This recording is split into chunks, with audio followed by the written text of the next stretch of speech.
It's March Madness, baby! I don't know about you guys, but I was just engulfed with my television screen for like 9 straight hours last night, watching the same program over and over and over again, because there's nothing that gets me more amped up than March Madness. And well, even though it's not necessarily a bracket, we still got top cut college COD to go into. You're rocking your Terps. I'm actually rocking the Indiana Red Steppers, which is our dance team. I found this this full zip laying around in our marching band hall, and I was like, well, I gotta just take me one of those. So I'm actually repping the IU dance team right now. The proper. How you doing, brother? If you told me that you were part of the dance team, I was ready to fully believe you. No, I'm dude, not gonna lie. I was ready. This is not that type of dance team. This is like all-girl high-kicking dance team. It's not that kind of dance team. I would have believed you fully. It's like just Al and I hold shift, full on, just tracksuit getup, just high kicks galore, throws out his back, no longer dance. I'm doing great, man. I mean, I'd be happier if the Terps were more benefactor in basketball this year, but hey, we gotta end up taking our W's where we can in our matchup tonight. It's gonna be W's all around, at least for these two bird teams. We're definitely hoping to see. Redbirds, Redhawks, Illinois State, Miami University of Ohio. That's what we've got on the table here for our second stream. And I think the biggest thing as we compare both these teams side to side is not just the fact that they both love their avian, red-styled birds. But the thing about it is they actually play pretty evenly across the hardpoint search and control.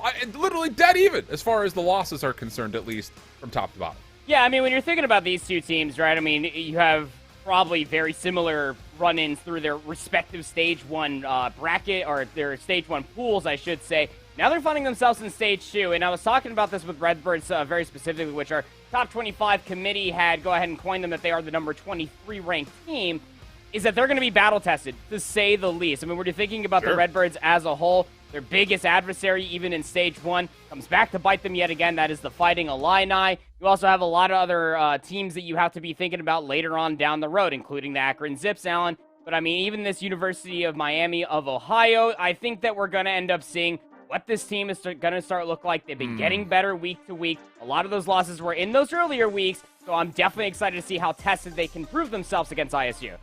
Yeah, we'll talk more about this Miami team because their recent results are interesting. But before we do, let's jump down to Illinois State. And well, for the Redbirds, as you mentioned, the only real flaw they've had so far this year was their loss to the Illini during the Stage 1 pre-top cut era. That said, they are coming off of a Map 5 narrow victory versus LA Tech, who we just watched 3-1 in their previous matchup. So for Leo Bears, Saint, Boost, and Flob, I feel like there is still improvement needed. As much as you love to sit there and say, yeah, we're top 25, I think that is a pretty significant margin to kind of separate you, not just in the league overall, but especially in this particular top cut for the Midwest. I don't know. I still feel like I need to see improvement from this Redbirds COD team. Because a lot of it's actually coming through from the Leo Bears. If you're thinking about it in the hard points, a lot of their justification in that matchup versus the LA Tech squad was actually coming through from Leo Bears, was producing a lot of value when it comes down to their overall break potential when they were going across the hard points. And when it came down to their holds later on, say map number 4, and inside of that control, that's when we actually got to see Flop and Boost as well as Saint just kind of step up to the plate and really start knocking it out of the park. So I definitely want to be right there with you, brother. I want to see the improvements of what this Redbird COD has to offer to actually justify that top 23 ranking. Let's take a look at Miami, Ohio. The Redhawks, that's not going to get confusing at all. Actually, it won't. I'm actually pretty local to both of those schools, so I'm pretty familiar with it. But good luck for you. Rando, Brewski, Kipan, and Panda. And the biggest kind of flaws here is the loss to Akron in Stage 1. Sure, that's the only loss that they hold. Yeah. But they did have to go Map 5 versus both Nicholls State and the Mavericks out of that Wisconsin region. Or Minnesota region, rather, that Minnesota State team. So that all said, I don't know. As much as these two teams are even back and forth, it does feel like we need to see some marked improvements from Miami as well if they want to try to get not just through this matchup, but potentially the rest of this group stage, because they still have to play SIUE, LA Tech, Butler, and the Illini. Not good news. But what is good news, if you are a fan, or if say, you go to Miami University of Ohio, is that watching that matchup last week versus Mavericks was sick. I mean, like, the overall progression of what I've seen from this Redhawks roster from Stage 1 into that very matchup that happened last week was night and day. This is another team, much like how I was talking about with the Redbirds, is that a team that is going to continuously prove themselves. And back-to-back, you already saw, their first stage matchup, unfortunately, gets the Zips. definitely got to take that as a chip on your shoulder, but at least you were able to take a map. Going map 5 versus Colonels and Mavericks, that is a good spot to be in my opinion, because it's showing improvements not only to that point as well, but you were also able to give Mavericks their very first loss. And I think that that's big within its own self, so that's a step in the right direction if you're a fan of this college. All right, sports, spin it up. Let's see what the maps we have here for this best of 5 series between our avian friends. It's going to be double dose of Bacage to start things off. Tuscan for the 3 and the 5. Berlin for map number 4. And look, I just want to say this out loud. I want to get away from talking about how, Bacage is so mixy. At this point in time of the season, it's all about control. Not the map mode combo, but how you control the tempo and the pace. This is not the first time that I've said this, but I'm curious to see which of these CCL teams are going to try to adopt what we're starting to see is become a meta swap in the CDL. 2-2 setup for the AR versus SMG. We're seeing not just Atlanta do it. We're seeing Chicago, not Chicago anymore, Optic Texas do it. We're seeing Florida do it. I would love to see one of these two teams come out and really give that a go, because I really do feel like you can, of course, trust that lights out SMG will give you an advantage, but we're starting to see that 4-man rosters running double AR setup with an SMG lineup is looking pretty darn good when it comes to controlling the normal chaos we get here in Bacage. Well, and also you have to think about it just as Call of Duty's very, very long history as well. You know, the multiple AR setup on maps at the beginning of Call of Duty that everybody was just picking up a submachine gun just running at the enemy team can actually punish those teams that are still trying to run triple SMGs, sometimes quad SMGs at some points in time. The same thing could be said about Bocage, because you do have 3 very long lanes. In the middle of the map, you got the tank line, and then you also have the river. To keep in mind that ARs, depending on the point of interest, depending on the hard point that we are battling over, can absolutely punish any SMGs trying to go for the flank, trying to break in towards the back, and it'll be able to keep your OBJ player alive for such a longer point of time. And I say longer because, again, when you get about 20 seconds of Bocage hardpoint time, unless it's P2, you're generally walking away with a smile on your face. That being said, I think that you're definitely going to be watching for at least one of these two teams to be able to take that adaptation, that step forward, to be able to progress themselves. If they do have any sort of camp, if it is just these 4 players, if not some of their substitutes, being able to at least go back to study some of that VOD, even if it's all the way up to the CDL level, to be able to find that type of play style, to be able to dictate that pace, because running at your enemy team, you get up towards playoffs, even if you have to go through the LCQ, when you think about the GCUs, the Ottawas, when you think about Northwood, that's not going to fly with them. Bay State especially, yeah. I don't know, man. It's just... I'm having a hard time putting into words, because I think for teams like this, I still just generally, I think there is a big gap between, I don't know, arbitrarily, let's throw out the top 8 and everybody else. And we've largely seen that, by the way, in results. Like, even the number 3 versus number 4 that we had, what was it, last week? There were still some pretty clear-cut differences that very much so reared its head. So I think when it comes down to trusting the same process you've already built, there is something to lean your head on, at least in some way. But the whole point of this top cut is that you're going to get better improving rosters day in and day out. So you yourself have to be able to do and show something new. So we'll see. Number 23, Illinois State, Miami of Ohio, the battle. The Redbirds. Well, they have been making a lot of noise this year. I'll say that much. You know, going back to when we first really got this Illinois State team involved with collegiate Call of Duty at a large. Remember them playing in like the Activision Blizzard tournaments, and it was like, well, they're making their way through this bracket pretty okay. But this has by far been their most stapled run that they've been able to put together thus far. And will it continue? Will the Redhawks out of Miami find a way to counter and get themselves possibly the top 25 themselves? ISU are a really good respawn team to boot. I mean, both of these teams, from top to bottom, you couldn't have asked for a better comparison as far as series record is concerned. But all eyes when it comes down to Redbird is definitely going to be taking a look at player number 6 is Leo Bear. Starting off with the favorite side of the map will in fact be the Redhawks, and what I mean by that, Lorando's going to get that top archway position, big old tussle going through the middle of the map. As soon as Leo Bear tries to influence themselves, they get immediately cut down. A very slow pace for the Redhawks to start things off, but they're trying to control that pace that you were talking about. Yeah, Saint gets around the back here, but he actually misses a couple of different Redhawks on the way. So it's up to Illinois State that are still trying to cut through Barn to come back in and try to pick up the pieces. And, well, they have not really been able to do that as of yet. The spawn's still looking okay, though, for the Redbirds. They're in a good position to continue to spawn on the left-hand side. And for Miami, they say, well, we don't want that to happen. We've gotten ourselves our 8 seconds. Let's make sure that we actually hold on to this left side of the map. And with that 4-man rotation, they will be able to do so. Last contest from Leo Bears will be really where we decide if this will hold or not. And as he does get help, it is Illinois State to kind of go back and forth with this tug of war over the left side of the map. While this was all happening, I mean, Boost ended up spawning 2 times up over by Staples, and that actually forced the Redhawks to completely concede the middle of the map and give up those lanes, if you will, and inside the barn, they all ended up going over towards P2, and then they completely got bamboozled because at that point, Redbirds ended up essentially spawning in 4-3. So now battling in from the front, Redhawks found themselves the opening to be able to break the hard point in. Good stuff from the front. You still have Rando, who's trying to hold the backside of the A platform. Maybe just to insinuate that we do want to allow the Redbirds to continue to spawn backside P2. Maybe we could spawn trap him a little bit. Panda, okay, watch out. Which figures on the trigger. Able to finally get the elimination, and as he does, the rest of Miami will clean up the pieces around, so the break is not just significant, it's also clean. Miami of Ohio find themselves a pretty significant lead here with still some time to fight for on the scrap. Yeah, this is really good time to be fighting over. Keep in mind, this 20 seconds could be the difference in between Redhawks giving themselves breathing room to break inside of 3 and Redbirds giving themselves a guaranteed swing going in towards 3. But it looks like the Redhawks off the respawn, spawning closer towards the river, going to completely give it up and try to rotate toward the backside to get the hedge spawns into 3. Illinois State, though, doesn't really get the full setup that they think they're looking for. Q-Pan around the back, and with Rando takedown 2, the spawns will flip, but Illinois State and Leo Bears are able to at least put some pressure to make sure that there is not a full flood from Miami to get into this third hard point time. So with that, Redbirds right into an even game at 40 points apiece. Next hit starting to be formulated here for Miami, largely from the back window.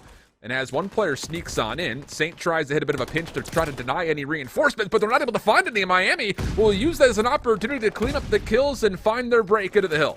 Yeah, beautiful stuff. First play for the spawns, then go for the pinches. It's all coming up in spades, but it's Bocage, baby. You got to be able to find these clear, concise kill feeds over and over again because Redbirds are essentially spawning in the middle of the map, which you can tell it's really not that far away from P3. You can end up contesting it from the front over by tools. You have a lot of different points of interest. Down to 10 seconds remaining.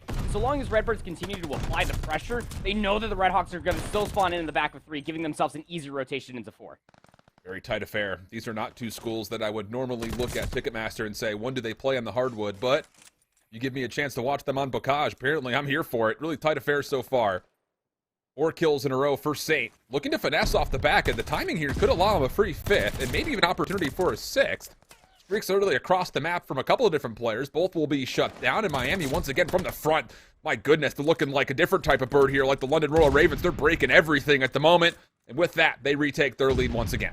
Break, but you got to be able to hold as well. Q-Pan's actually pushing a little bit further forward to see if they can catch some players off the respawn, but all of Redbirds have actually knocked on the direction of which Q-Pan was thinking, but that can almost be a benefit. They will end up finding 1. This is still a big kill feed, but are they going to be able to read to the spawns, or a little bit of an east to west type of situation as the rest of the Redhawks are spawning in over by bottom plat? They're actually doing a great job of just keeping these gunfights in their favor, Allen. Will be a small lead to speak of, but still, as these last gunfights will go the way of the Redhawks. Now you got to be able to think about how you're going to be able to rotate into 5. Q-Pan has been a problem on these rotations. He's number 1 in white. He's already slipped through and found a couple eliminations to get him into a position to contest this reinforcement spawn from the Redbirds. Although his streak will come to an end, and with that, we will have maybe an opportunity for the Redbirds to come and make this a bit of a 50-50 contest over the river hardpoint. That said, though, Miami's in a great spot up and around, though Q-Pan actually takes down a teammate with a nade, and that puts everything onto Panda, who's able to find 2, gets stuns up, tries to turn for boost, not able to get there in time, so Brewski will be left to pick up where he had left off, and that'll be good to neutralize the hard point for now. Such a hard hill to fully break from the front, and I like this little discretion that's actually coming through from player number 3. It's going to be Brewski. They were in a position over by the river to try to find themselves a couple more kills, but they knew they needed teammates' helps to be able to push through that main road over by the taxi. All the gunfights a little bit easier to be able to take if you are Redbirds. Boost is now finding themselves on 4 in a row. Back 10 seconds of battle over, and this will be a good 10 seconds for Redbirds to be able to keep this as close as it was throughout the entirety of the first set. Yeah, good eliminations here as well for Illinois State, although they have missed Rando, and it does not look like they recognize that they are missing a player at the moment. Good eliminations, though, continues to put pressure on Miami to figure out how exactly do you want to try to hit this, and with the spawns kind of being all over the map, they use that as a natural pinch setup. That'll be good for a couple of straight kills and an opportunity to set themselves up, not just for time, but also with the barn. But Saint goes on a little individual moment. He finds 3 around the back, and once again, Illinois State immediately hit back with a punch of their own.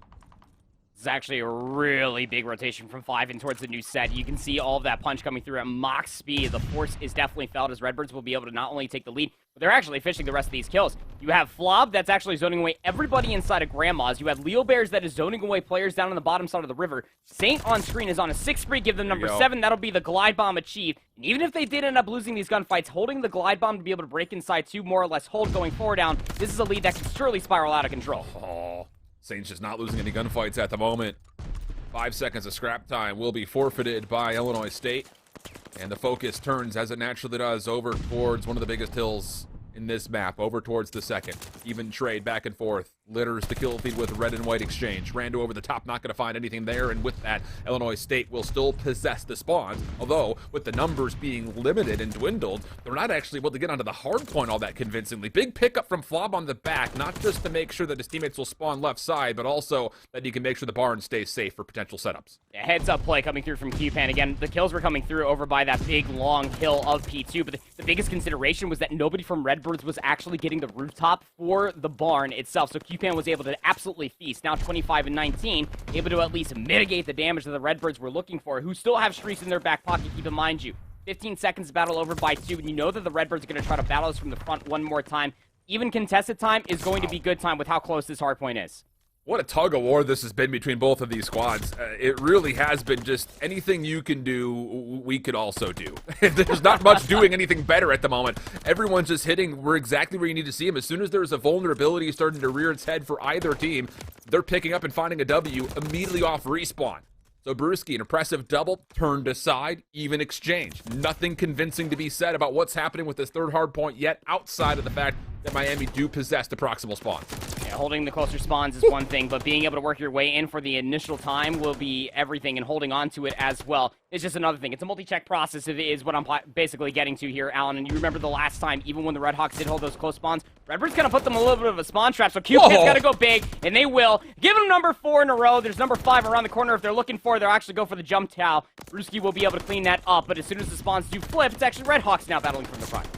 This is looking okay, though, honestly, from both sides' perspective, even though it's been the hill goes red, the hill goes white. And both teams have found about even time on this hill. Yep. So a 50-50 hardpoint turns into about a 50-50 exchange on the scoreboard, and now we turn our attention back over towards the fourth. At the moment, Miami in a good position to get here first, open up the initial time favorably, but the kills for the Redbirds looking solid, and Leo Bears on 3 wants to go quickly. Gets up towards the high ground, but it gets shut down. Cupan able to find the elimination before he himself falls, and with that, Illinois State a chance to try to break in, but they do not flip the spawns, leading to a moment for Miami to get back in and recontest. Yeah, I mean, the biggest consideration of it all was that Redbird's boost was actually playing that long automaton roll over by the top plat position. They were able to find a little bit of an entry point, but Leo Bears took a little bit too quickly, didn't end up checking all the quarters, didn't find favorable gunfights. So things will still be in contention for the Redhawks for the time being. They still hold those 10 spawns in the back, so they'll be able to reinforce this phenomenally as they continue to zone away from the front. QPan will find one inside of Grandma's, and now the lead is going a little bit swiftly in the favor of the Redhawks. But Panda keeps his life, even though he misses out on the first elimination, and makes sure that the scrap time can still be looked at by the Redhawks. The glinting eye. Few more to deal with for the Redbirds. This is actually quite a commitment here for Illinois State. This is going to leave them a little bit short-handed on the rotation. And even, how about the spawns? They're going to completely flip around. So Rando and Cupan spawning behind the tower means there's pressure on Boost, and he is not able to read that in time. Brewski through the middle of the map. 1v1 was saying able to take it down. And the first convincing exchange that we've seen so far in this hard point has just blessed us. Miami, with the favored spawns, get in, and they have an opportunity to hold the high ground above the hill. We'll be able to at least do that for the time being. You remember what happened to the Redhawks the last time around? The biggest plague towards P5 is that they could never get a player alt from the backside of that willow tree, but the Redbirds are feasting. They got the middle of the map, and Leo Bears is looking for the rest of the kills. It'll be Saint that cleans up the one inside of the hardpoint itself. Big 20 seconds, and it must need it for Redbirds if they want to keep it as close as the rest of the way this hardpoint is gone. The Bears, well done, fights back over the high ground.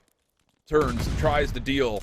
Not going to find anything until Cupan meets him with the backside of his weapon, and Cupan is on pace to possibly get close to 60. Well, I shouldn't say that. We only have a minute of hardpoint game clock to play with here, but he's looking pretty nasty at 42 and 29. Nearly doubled up on almost everybody in the lobby at the moment.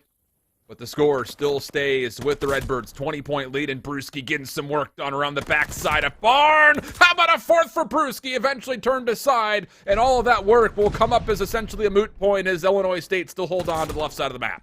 198 v 171, and towards a third set of hard points they go. You heard Shift talk about the game clock, 47 seconds. If things continue to be as contested as they absolutely are right now, we might actually see a little bit of a photo finish before anybody reaches 250, but that all is in question. You got to be able to keep it contested. You got to be able to keep enemies off the hard point itself. Cupan, the player in question, 44 and 31. Dude. He's able to read another one over by Gate. That's kill number 45, and they're actually able to find a lot of space and pressure off of it. Thing about this is 12 seconds of hardpoint time here, and we have a very inconvincing look at what's about to happen here in the second. That is until Pan is able to find a couple eliminations. Brewski also getting in the mix. That's 3 Redbirds down. The last one in the back is Saint. And how about it? Miami's going to read it. 190 to 181. They completely clear off their back. Brewski making sure the pinch stays safe. Looking to get over the 200-point threshold. Saint feeling the pressure is going to call down the glide bomb. That'll be good for at least one guaranteed kill. Rando on the hard point has fallen. But with only 18 seconds left on the game clock, you need to find a push and get in if you're the Redbirds. And so they will. A contest comes through, and with all 3 members still staying alive, it's all on to Brewski, who does turn it into one single elimination. But the clock continues to stay at 14 seconds as Redbirds are still finding time. 30 seconds left inside this hard point. You got to continue to find these kills. Panda is feeling the pressure, needs to push forward, and he's going to be cut down. 10 seconds remaining on the hard point, and Redbirds are slaying out. Oh, and that's going to be a great double from Flob! Lead swap, imminent, over the 200-point double century mark on the Redbirds. We look at the rotation, 8 seconds on the clock. You can't forget about the old time, though. 1v1 at old. That goes the way of Miami. So now it's down to the 2v2 inside of Grandma's. 3 seconds on the clock. No one's on the old time. Miami, they zone off P2, and the game clock will expire before the third hill will ever open. It's the Redhawks who fly high first. Dude, the 202, 201. We were fishing for narratives. I'm not gonna lie. I'm just gonna throw Shift out there too. We were fishing for narratives saying how close these two teams were as far as overall score line is concerned. If you're not entertained with what these two teams ended up showcasing themselves there on the Bocage hardpoint, specifically in those last few seconds, oh, it's gonna be a great second game here, brother. I mean, look, even when Saint called in the glide bomb, you truly felt that the break from the front was going to be coming through from the Redbirds. And in fairness, it did. They got the barn position. Leo Bears was slaying out. Blob was also finding pressure on the backside of 10. But it didn't matter because of the one thing that came down to it the most. And you highlighted and exclaimed it the old time. There was still 8 seconds. That's a lot of time when it comes down to a Bocage hardpoint, Allen. And because University of Miami of Ohio were just kind of kicking their feet up, they knew that they didn't have the favorite spawns. They sent 2 players to battle for the rotation. You got 2 players that were over. They're like, dude, still 8 seconds over here. We're down by 3, you said? Let me just get inside the hardpoint, just win the game real quick, just zone away the rest of this whole time, and just go ahead and let it go to game clock. Beautifully played out, especially when the pressure was on by the Redhawks. Wow. I don't think we have the ability of pulling back like the final 30 seconds of that game.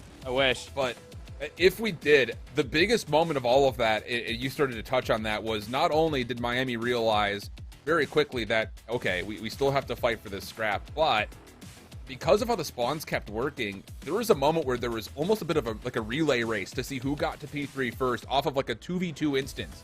Yeah. But the thing about that was, as soon as the second hardpoint was about to expire, because the Redbirds were technically winning that fight on rotation, Miami spawned by ult.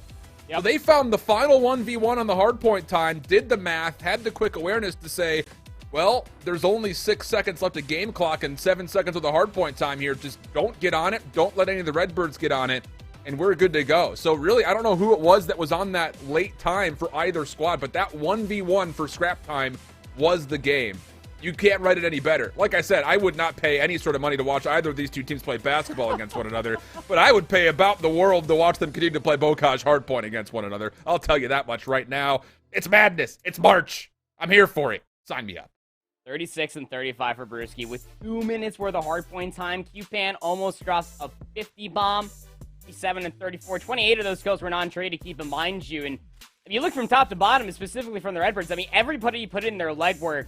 Like, you know, like Boost was just sitting up there inside the hardpoint. Still went 33 and 29, keep in mind you. The rest of the right side of the screen, I'm still not trusting so far. But even still, I think that what you're mostly going to be looking at going forward is that last little split-second decision that ended up coming through. Because Redbirds truly thought that they were going to be able to put themselves in a position to be able to win the rotation. But it's that blind trust that last player that's over by ult is able to go, what, 1v3 at that point it would have been with the spawns. They found the first, but they got completely overwhelmed after that last 1v1 came through. Just a moments too quick coming out from the Redbirds.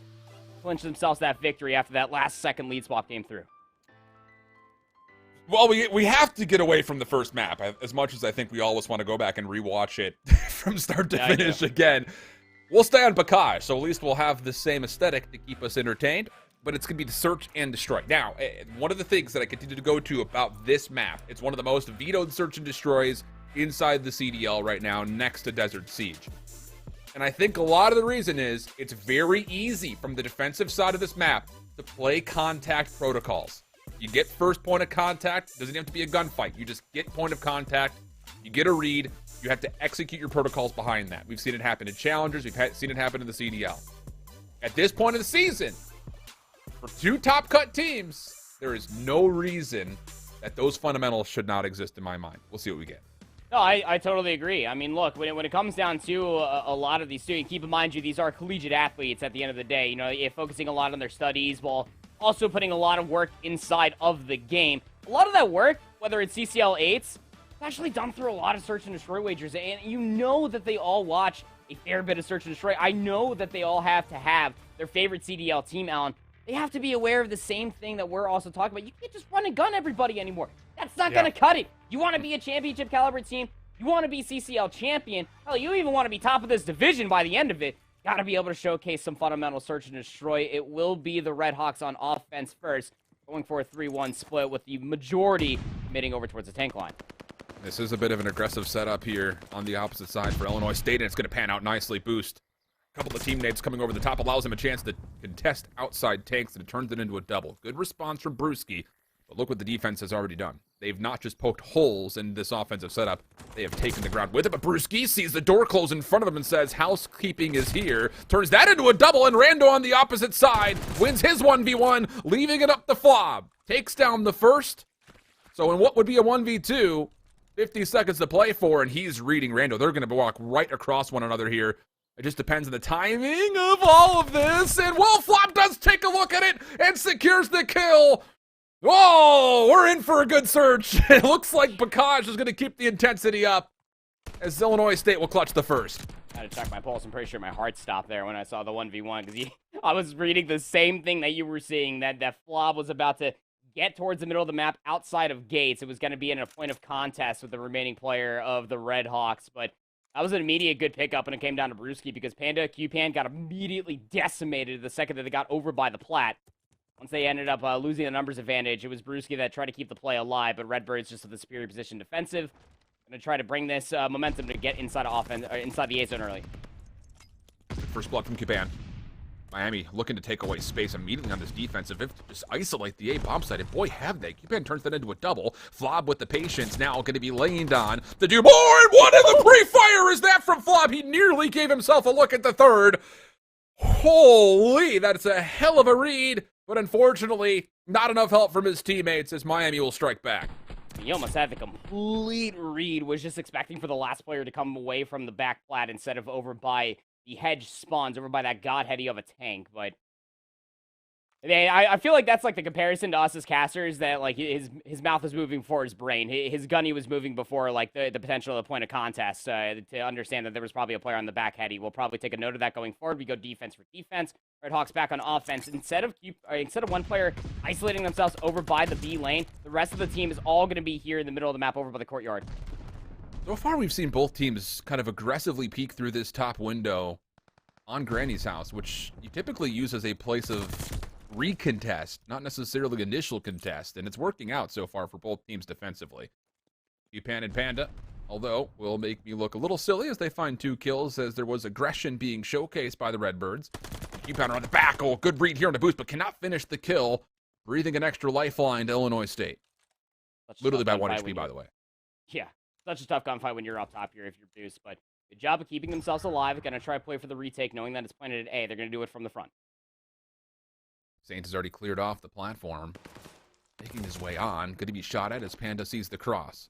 Boost delaying, able to find one. Now through the doors. Double checks, the pistol comes through, and it was centered perfectly, but could not quite tap away fast enough. And with that, the Redhawks turned that into a 2-1 tally early. And you bring up a good point. I want to go back to this conversation talk that you were talking about, that window that oversees the plat push that comes through from offensive teams, top grannies.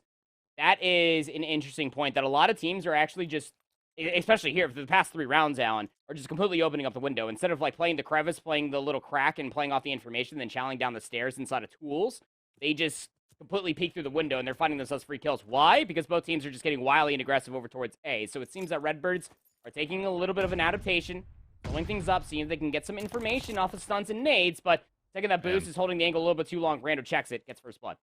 Both of those players have been automatoning on the outside of the A platform and have found significant success with that position. Flob looking to work something mid-map, and the street is not unoccupied. You've got Brewski kind of playing crossing guard just outside the B site. He's just on top of these staircases, and as Panda finds a kill, Flob turns his attention to the red dot, and well, as he does, Brewski will get the free kill from behind, leaving Saint by himself, and he doesn't just get scouted out, he gets chased down, no problem. Redhawks, couple in a row, growing it to a 2-point gap. Yeah, it's actually really big winning those 2 in a row, because if we continue to go defense for defense, well, you know how that was going to basically amount. Is probably going to be around 11, so being able to cement yourself as getting that first blood, reading that the last island player, which was the bond carrier, keep in mind you had to give up that little shed in the middle of the map. It opened up the middle of the map itself for the defensive team to be able to completely collapse, understanding that the play was going to be coming over towards A. Was more likely the only reason why you're going to have a player offensively up on top of the bar. Now Panda's going to take that position. If they get any information off this stun, won't be able to reach too far. But as this 2-2 split is currently playing out, Redhawks are trying to see if they can bait out any unfortunate errors from the Redbird team. And look at this for Miami. I mean, this has been the focus over the last couple of rounds since Boost found his first blood. It's a lot of utility being sent onto platform, and more specifically up and around the house to make sure nobody can get an aggressive look for the Redbirds defensively from the bottom side of Water Wheel. UPan, though, with the bomb, has a decision to make, and as Flob realizes there's been a lot of utility thrown, he will double-check just to see if there's anyone actually sneaking up. The answer is no. At least not from his point of view, because Cupan has taken this as an opportunity to do a little bit of parkour and get up to the second floor. That's going to be good enough, not just for one, but turns it into a double. Now the freedom to get the plant off. That was so beautifully done by Cupan. Ends up doing the movement. Tech gets up top, Grandma's, and completely clears it out as a whole. Finds a free kill as one rotating player underneath the water wheel. Finds the free rotation. Another player trying to get inside of the barn for an exit kill. They knew the bomb play was going to be coming down soon enough. As soon as the top Grandma position defensively was completely taken from them. I mean, this is just really good search and destroy. That was a beautiful search and destroy round as a whole out from the Redhawks. Again, just isolating positioning, finding information, collapsing on it. Nobody was getting any pushback, specifically Cupan. The bomb carrier of all players was not getting any pushback, and they immediately do the jump tech, get up top Grandma's. They completely communicate all the other information that was necessary for the Redbirds. Oh, and okay. Miami tries to turn the dial up to 11 by getting aggressive with some early nades right outside of A. Does get countered as Illinois State deal with the initial bit of pressure, but lose one in the process off the trade. So 3v3 we go. Flob to collect the bomb. Brewski up top on gate. UPan nearby.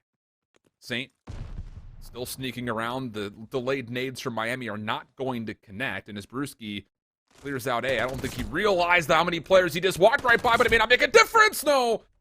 Can only tally up the first, and we stay even at 2v2. I'm still in play over by Plat. Boost is trying to overwatch this entire play, but Cupan has completely gone aloof. While this is all actually unfolding, Saint tries to get in towards the back of the hedges. Second, that Boost tries to get back here at least for the trade. They won't be able to read that play through the middle of the map completely came back all the way through. I mean, that got scary.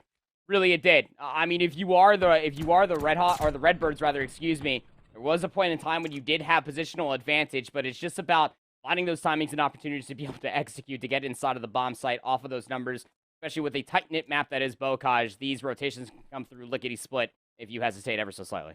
Cupan's just so fast, man. He's the player that I believe initially is over towards the barn, gets shot at by, I think it was Boost, and then all of a sudden he runs all the way back through A to meet up with his teammates to force 2v1s. It really is just, he's having his way. So 5 in a row for Cupan. Flob once again up top. Will be red. Nade coming through will deal a bit of damage, and Cupan says that's the green light special. Doesn't quite get all the way up towards the window, but okay, just predicts Saint in a corner. No way, surely. Leo turns him aside, but only if barely. And that gets us to a 3v3. Still some significant pressure here from Illinois State with the power positions they hold up top. And is at least feeling the opportunity to be able to plant this bomb. The only issue is that they haven't cleared out boost in the backside of the hedges. Flop's still up top. The second that Flop ends up at least trying to reveal themselves, and they get completely revealed entirely. Leo Bears is able to at least mitigate this. Does find one boost for the second. Now 1v2 with the bomb being planted. And is going to get spotted inside of that front door, Allen. And, well, it all just completely goes awry, doesn't it? The second that you try to get yourself in a post-plant situation, people are just kind of flying all over the place, and the Redbirds absolutely collect off that information. And Brewski, I think he's just feeling a little sauced up right there. He red dot chases almost across halfway through the map, trying to get that kill backside water, where you know you've already pushed him off of any potential bomb defuse. So it's a little greedy. I'm not going to come off too critically. You're up by 3. But if you are, counting the tools that would be needed for a comeback, Leo is on 3. So, hey, it's not only the fact that he's off the goose egg here, but he's also working towards potential streaks, which, who knows, could be the difference maker. Brewski, aggressive angle, getting stunned out. Here comes the chow, and Flob actually, unfortunately, takes himself down while also tailing up Brewski in the same moment. I think that was actually team damage that also cost him his life. Flob is just a martyr. We're here to respect it. I mean, he died, like, in the middle of the map. Regardless of the matter, it's still a chance. Be able to plant this bomb, 3v2, bombs going down at A. You're the Redhawks going forward. It's just about clearing all these back angles, getting the information, and trying to collapse for the retake. Oh, but Q-Pan, he's done very well. Literally splits this post plant into 2, and look how fast he is. He's already back inside. Panda taking shots has red boost, so the only player looking for here is Saint. And Q-Pan has had, like, the Saint radar this entire time. Every time he comes into a building, he finds him. This time, though, it's Panda to take down Boost, and then Q-Pan, yep, that's called. Finds Saint in a corner. No problem for the 2v2. The defuse, more than enough time. And how about Miami of Ohio coming out with a 2-0 start in the series? Like I said at the top of the broadcast here, Alan, especially for the second set, this university, Miami of Ohio, or the Miami University of Ohio, excuse me, is definitely a team that you cannot scoff at. Through stage 1, they were losing some matches. They were losing maps that were honestly close for one another, but it always came down to a consideration for me personally, and talking to other commentators like Seymour, Cruisin, every single time this team ended up coming up in conversation, they were always just a few marks away from being a very good team. Now they found their X Factor. They got that Q-Pan X Factor. Yeah, Brewski gets a little bit egregious with the red dot chase, but the team is working so well together and just being able to play around this nice coordinated aggression. We saw it in the Bocage hardpoint. We saw it in their blitzkrieg offenses there on the Bocage search. And it's all based around whether or not those first bloods come through. But most importantly, even in rounds where they have to play a little bit more surgical, when they have to end up giving them or playing for the information as well, the second that they get the information, the one thing that they have that is not, or that a lot of other CCL teams have yet to be able to find for themselves, is discipline. In the second that they get that information, they immediately pounce on that information, and it all just collapses for their enemy teams, giving themselves such an easy round. It's tough, man, because, look, at the beginning of this map, the one thing I was looking for is to see who of these two teams were going to be playing good protocol defense. And really neither did, if I'm being candid. But for the Redbirds, I think you have to go back to how are you playing that top window in the first place? Like, I'll be fair, like, Boost came out hot. Bottom side A platform from that back tank, able to turn his position on the aggressive peak to eliminations. But after that first round, Miami started to overly setonate it. And if you're not going to come back for Illinois State and have a second response to that, which should be toss nades up to the front door of A, and if you get hit markers, then the player up top can peek the windows, hopefully safely, because you've got either stunned players or hindered health pools because of the nades that are connecting. It just never was that. It just felt like they were always just playing for initial peek through the window, and it was being read too much by the side of Miami. So that said, currently top 25 team is getting, well, I won't say smoked, but they're getting beat up a little bit on the map count. 0-2, we've got map 3, Tuscan Control coming up. Don't go anywhere. We got Redbirds, Redhawks, and Bears Oh My when we come back after this.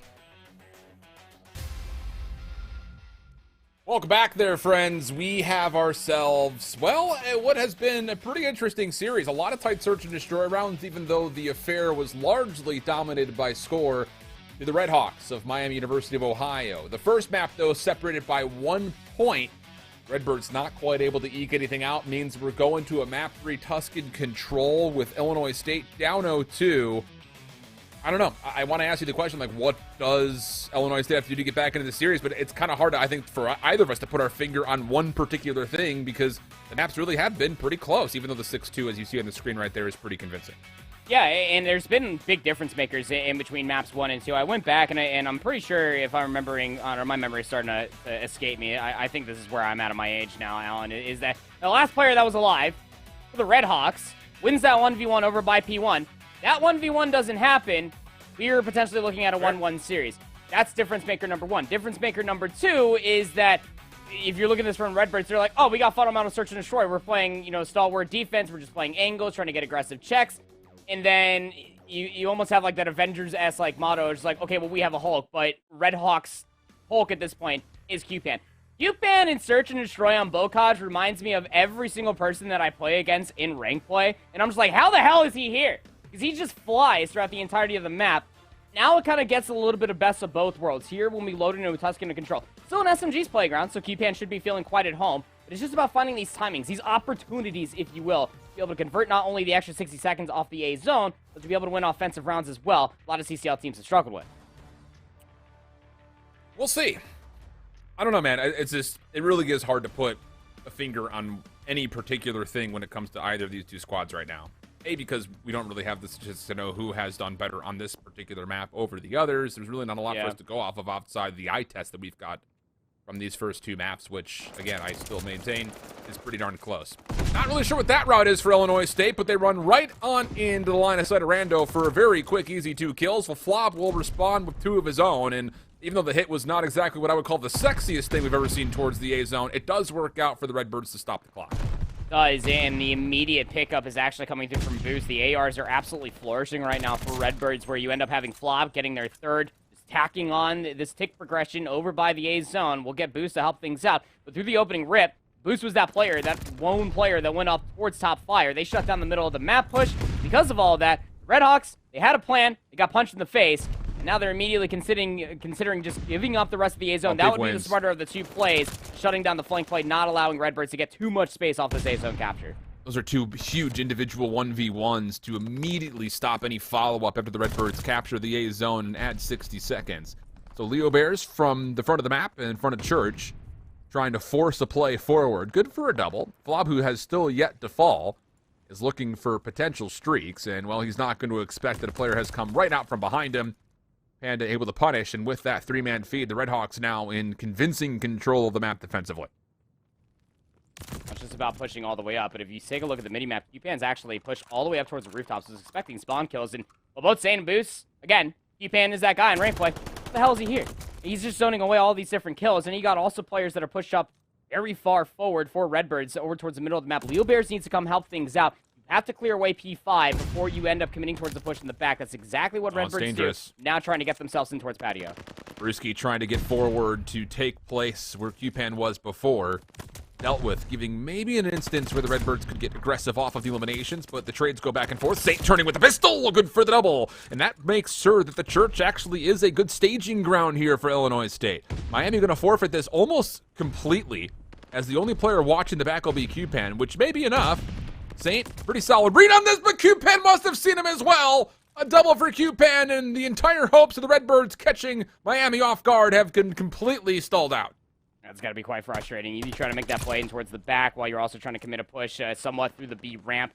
Going to be Boost that immediately just touches the zone, and that's going to be the immediate call through that Panda. Hey, there's somebody over by the B zone, so they completely clean things up. Back towards the drawing board, 10v6, 2 more respawns remaining for Redbird. We would probably assume that this is their last full offense to try to get this B zone. Oh, and Panda may have just completely shut this down. 3v9. Yeah. 30 seconds means that, well, you're fighting the war on 2 fronts. But Leo, no one has seen him. Nearly an opportunity to blow up this play through the Church ground, and that could have maybe given them a look to get some favor, not just in the kills, but also towards the zone. But as the last life expires, it will be Miami of Ohio winning the initial defense without ever really needing to do too much over towards the B zone. Yeah, I mean, over by A, a little bit of a stumble once they ended up getting those first 2 kills, right? You end up trying to commit towards a push to the middle of the map, and then you have Flob that found 3 kills up on top Monument. And you're just like, all right, you know what, screw it. Let's just give up the A zone, give it the 60 seconds. Most teams end up capturing that zone regardless of the matter. Let's just not give up too much space. They found those kills in the back, And from there on out, they were just absolutely feasting, just shutting down Redbird push after Redbird push. Now towards an offense for the Redhawks.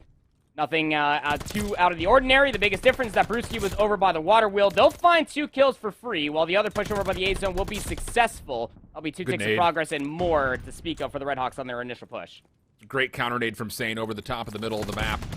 Able to get onto the zone, deal with another member of Miami, Flob. Finishing off one of the remaining Redhawks that were still existing on the A zone, but as the reinforcements get here, they're also doing a pretty solid job, you would think initially, of picking up the pinch, but Saint again showcasing his nade presence, able to turn that into another elimination for free, and with that, the 3rd tick of progress gets completely depleted. Good moment here for Illinois State.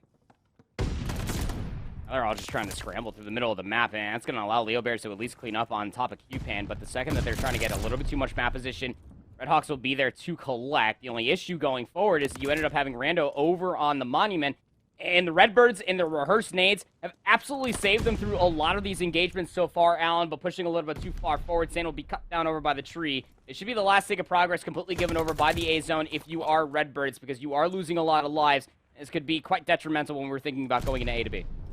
Oh, dude, where does that land? Love that from Sane.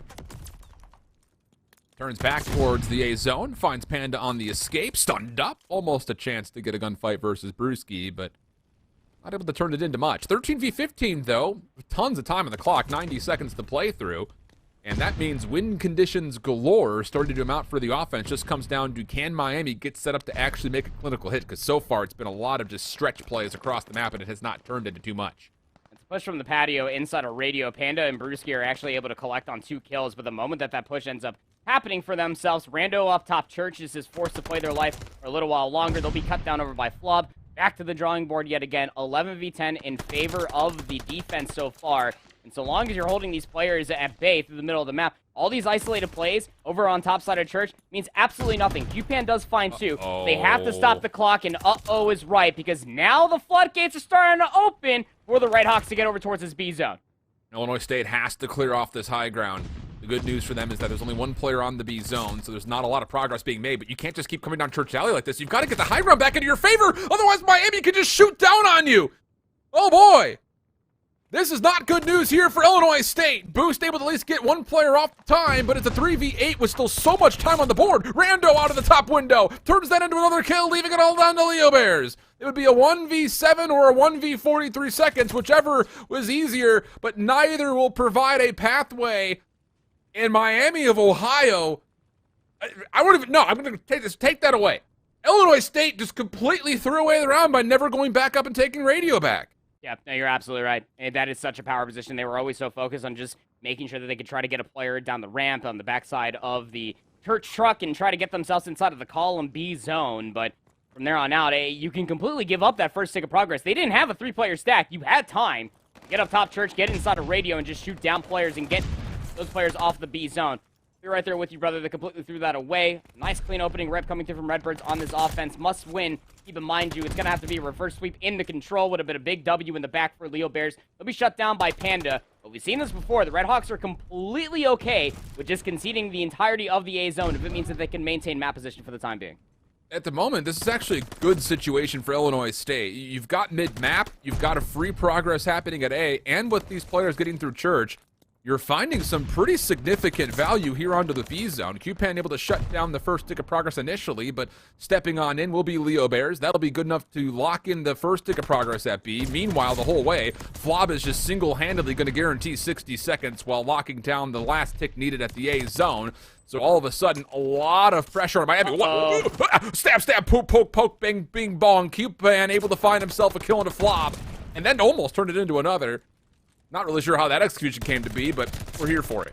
I'd like to actually go back and clip that somebody so that way we can make sure that that's the exact sound that plays every single time we get an assassination. It absolutely quite often. is, yeah, I'm pretty sure that's actually the game sound. I couldn't hear it because I had Alan's voice in my ear. But even still, yeah, a nice little recovery, if you will, for the time being for the Redhawks. You can see the biggest issue that we're going to end up talking about is that 20v14 off the pressure that all of Redbirds were able to find. That first tick of progress does speak volumes. Now, you got Boost pushed up over by Patio, but this is all playing off of the election that the rest of the Redbirds can find value in pushing through from the Church side. And so long as the Redhawks find trades, should be able to at least hold this push back for a little while longer. A trade over towards Rando is absolutely necessary Boost is still over here, keep in mind you. This push has to be successful over the backside of Church for the pinch to come all the way through.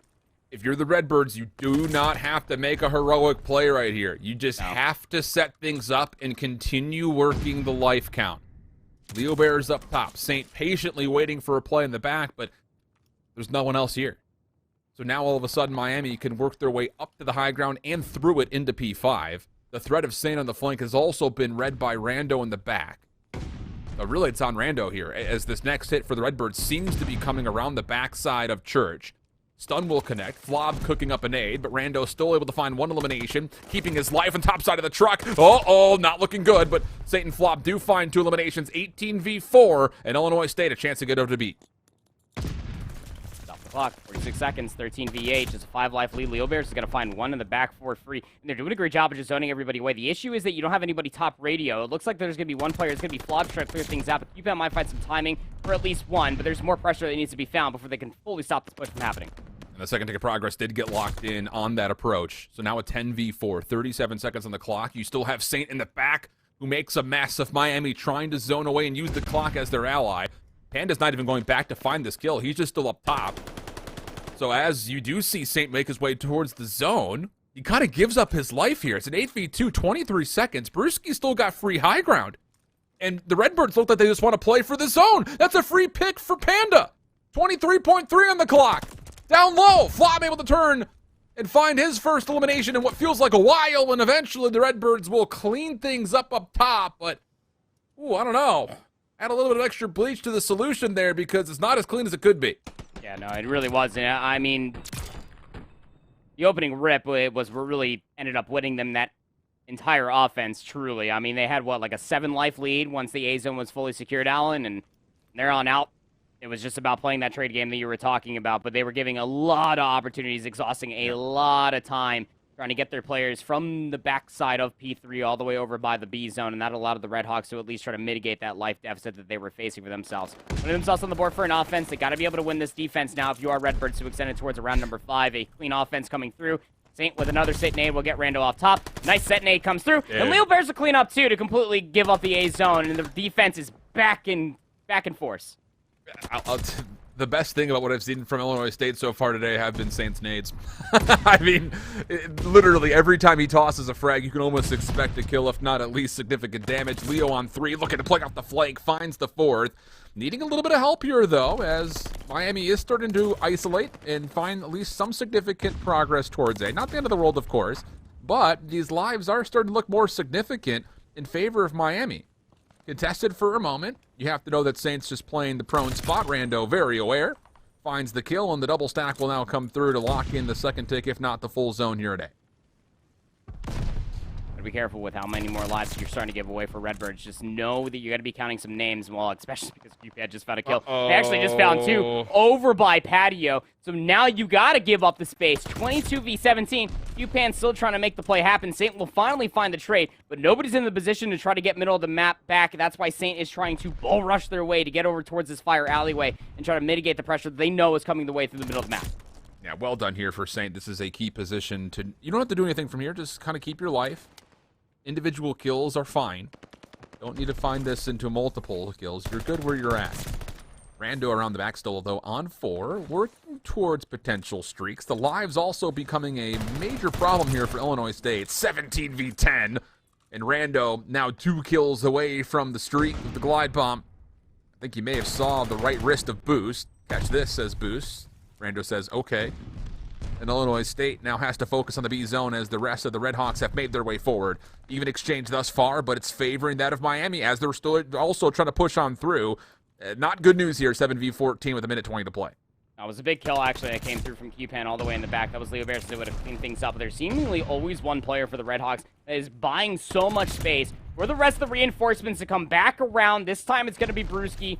Finds themselves a big kill on rotation to get down over towards the B zone. They try to get over towards the half wall. They'll run into Leo Bears, who's going to cut them down.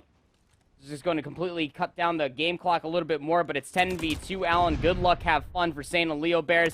This is to stay alive in the series, and Leo Bears just simply cannot do it. The Redhawks with a definitive control, especially off of that offense. They were just so good at controlling the pace and making sure that there was always a player specifically Q-Pan, that was making the play happen while the A-zone was not even fully secured to make that sequence all the more prettier.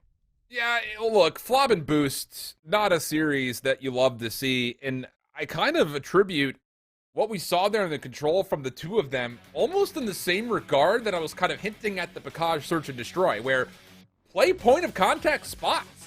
You don't have to force gunfights every single time you come off respawn, especially from the defensive side.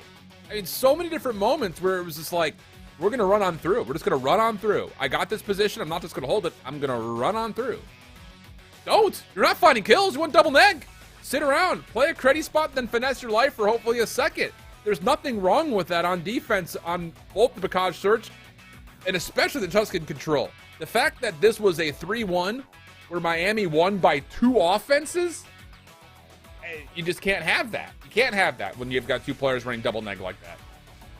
I think the stats will continue to paint this picture that you're talking about. And just to hit it one more point, even further than that, it's about recognizing the pace differential, right? I mean, Q-Pan was existing fully. So was Brewski, keep in mind you.